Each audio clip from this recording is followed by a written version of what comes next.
Okay, I'm going to be discussing the first halves and the second halves and why teams come back like they do, especially when they're up by 4 or 5 touchdowns. It's not as realistic for a team to come back like they do each and every week.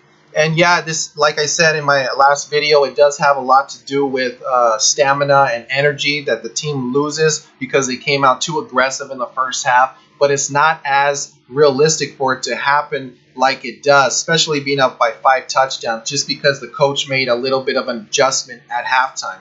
So that is not realistic, and I'm going to explain to you the other reason why this happens. So, and this is a main reason why. So if you take a look at this chart here, this is just a random sports book that I chose. There are other sports books could have higher limits or lower limits, but this is just a random one. But if you see here the max bet, these are the max amount of bets that you can place at this sports book. Now, if you take a look at the NFL, $25,000 is the maximum amount of bet money that you can place on an NFL side or spread, which is a side is a spread at this sports book. Now, if you take a look at college football, $15,000 on a spread is the max. NBA, $10,000.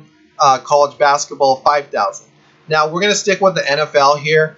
And if you look below that, you got the money line at $5,000 and then the total at $5,000. So for the full game. Now, if you look at this second arrow right here, you got $5,000 on a first half, $2,500 on a total.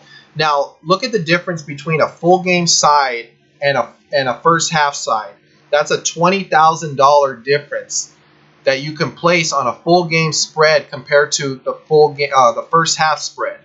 So you could just imagine how much more money is going on a full game as opposed to a first half. So that is why I'm telling you guys, you have to understand when to bet and when the public is getting involved in these games. That is why I like betting on first halves, because you know that the leagues aren't controlling the first halves, because look at the amount of money that is being bet on these first halves. It's not that much. That's why they are covering themselves so that they don't get exposed as much. That's why the limits are so low like they are. And that brings me to my point why teams come back like they do. Say, for instance, you had a favorite, right? Say, for instance, okay, we got 25,000 on sides here on the NFL, 5,000 first half.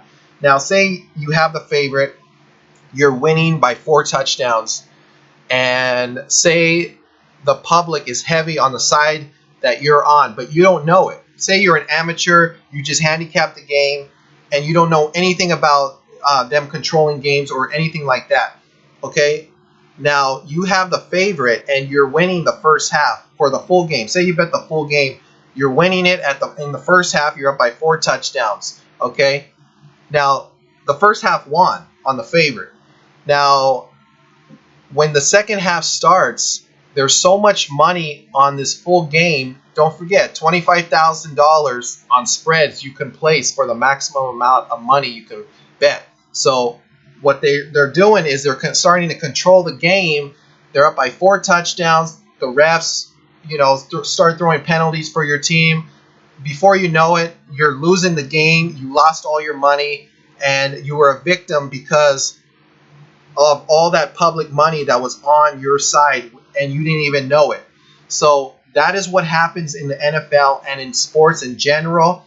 If there's too much money on a side, you're going to be a victim, whether you like it or not. It doesn't matter how the game went, if they lost momentum, if the quarterback threw an interception. It does not. None of that stuff matters. What matters is how they're controlling the game, and if the refs are penalizing a certain team, because that is what goes on in these sports. And that is why these limits are set the way they are. There's a reason for that, and you just have to accept that. And that's what goes on in these sports books. And the leagues work with how the sports books set up their spread limits and their money line limits and all that. It all is already figured out. So that is what I wanted to bring to attention. I know this might make a lot of people upset, but it's the truth, and I exposed what's going on, and I haven't seen a video like this on YouTube posted at all by anybody. So that is, I hope you got a little bit of information out of this video. I thought this one was pretty good.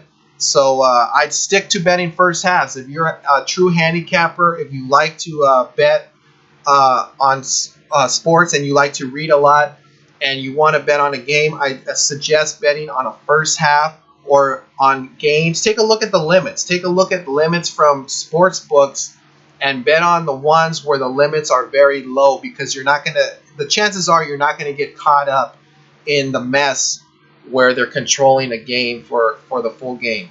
Okay, so I'll be back with another video.